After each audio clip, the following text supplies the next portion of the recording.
What's up guys, it's me Jeremy. From watching Challenger gameplay, there's lots of small tricks here and there that the players use to get an edge on their opponents. And since I'm not a Challenger player, I've brought in my man Pantsar Dragon, Challenger jungler main, who helped me make this list of tips and tricks and will help me explain a few of them later in the video. So these tips are all coming from a Challenger player. Now these kinds of tricks are fairly random and some are a bit situational, so it's a compilation of some sorts, and it's possible that you might know some of these or even have done some of them before, but the key point is that Challenger players use these tricks in every single game very consistently. Let's get started. Our first trick involves Rek'Sai tunnels, Skarner spires, and any other objects that interact with your opponents without actually giving vision. And the trick is that they actually do give vision if you pay close attention to them. In the example of Rek'Sai tunnels, they might not appear to give vision on the map, but if you're paying close attention, you can see when they disappear from the map or in the fog of war. And by seeing them disappear, you know that somebody is there, because they had to have been if they removed your tunnel. So for example, a high level Rek'Sai player can put some tunnels in the opponent's jungle, and then watch their minimap closely, and see when the tunnels get cleared, and when they do, they know that the enemy jungler is there, and they get some nice vision of their opponent. It's mostly applicable with Rek'Sai, but it also works with Skarner's spires, and a few other champions who have abilities that have a similar interaction. Alright, that's the first tip. Now let's pass it over to Pantsar Dragon. Hey guys, I'm Pantsar Dragon, and I'm glad to be back on this channel once more, and I'm just going to be going over a few things. So first up, supports in Challenger roam mid very specifically on their first back, or on feature backs, because after you back, the lane is usually pushed up into the enemy's tower, especially if you get a kill or you just push it up so you want it to bounce off. And then the enemy minion wave will grow into a huge wave for your AD carry to farm, but only after a bit of time, so you get a minute or so to go gank mid. Usually, they will try and go mid on their first recall and gank the mid laner, or if that doesn't work out, they can drop a ward somewhere along the river and get some ward coverage for the mid laner. Meanwhile, your AD carry doesn't have to do anything.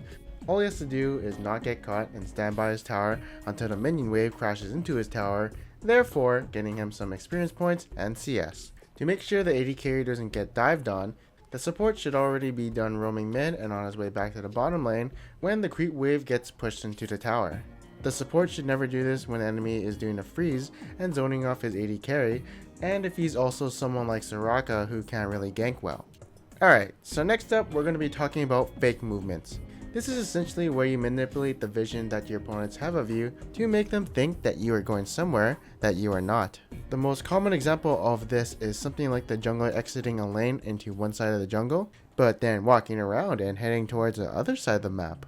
The enemies will see you headed in a certain direction when you exit their vision. But in the fog of war, you change directions completely and head to a different part of the map, but you're actually going in the complete opposite. This is usually easier with Evelynn since it doesn't take that much time and you can walk through the lane instead of taking the time to walk all the way around, but it's also possible with any other jungler, although you do have to remember that sometimes there may be wards on the map. Thus you might have wasted your time unless it's in the early game where people only have their trinkets. That's why this trick is much more successful with Evelynn, as there are tons of wards once people have finished their first recall. But disregard that for a second and back to the trick. So what the enemy should be doing is telling their team that you went to the top side of the map, so that can lead to some false information and leading the bot lane playing pretty aggressive or overextending, and then bam, you show up and hit bot side. And information is communicated in Challenger and Master very frequently, so when someone is seen in the enemy jungle, that is pinged so everyone is aware of where the enemy jungler is, and that can leave the laners switching up their playstyle a bit.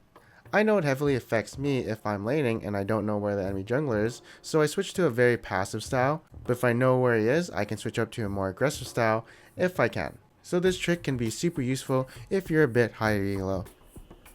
Our next tip involves avoiding pinks and sweepers when warding around Baron.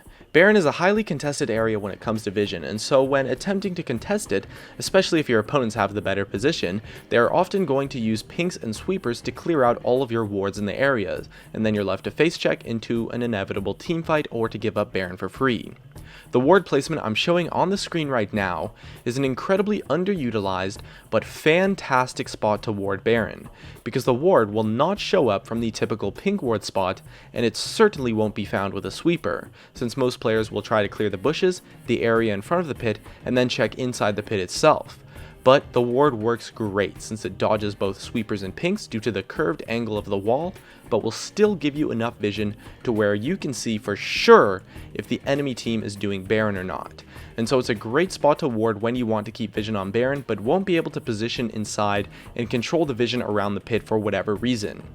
People do this one a lot in Challenger, and I actually really like this trick since this is one of the things on this list that I personally didn't know about until Pants showed it to me. And speaking of Pants, let's pass it back over to him for the next trick.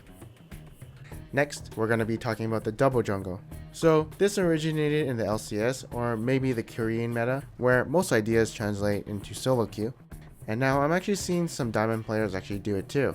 This strategy is literally used every game. There's an off time when someone doesn't do it for a specific reason, like if they want to push in the wave so that the other double jungler misses a wave. But the reason why people do double jungle is so that the jungler comes out with more hit points at the end of his route and hitting level 3 than he would with a normal leash. Now since he has more hit point at the end of his route, he can apply more early game pressure, maybe get like 2 or 3 ganks rather than backing after like 1 gank. Plus his bottom lane is always using golems or gromp to hit that early level 2, so he can't really get a leash for them, but instead can help out his bot lane by using the smite on the golems or gromp to help fasten their clear.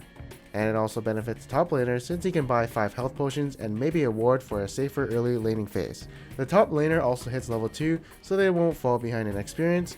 Either way, this strategy is used a lot in the majority of the games just because of how it makes the jungler's life easier as well as the top laners, and it's pretty simple. Just have the top laner tank the jungle camps since they can back and TP to lane while you share XP, and let the top laner get all the little small creeps so you get that plus 30 gold off the big minions while he get the smaller minions which give the same gold value if you were to kill them too.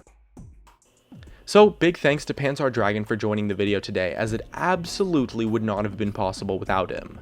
Check him out through the link in the description or the annotation on the screen if you're looking for some more Challenger level content just like in this video.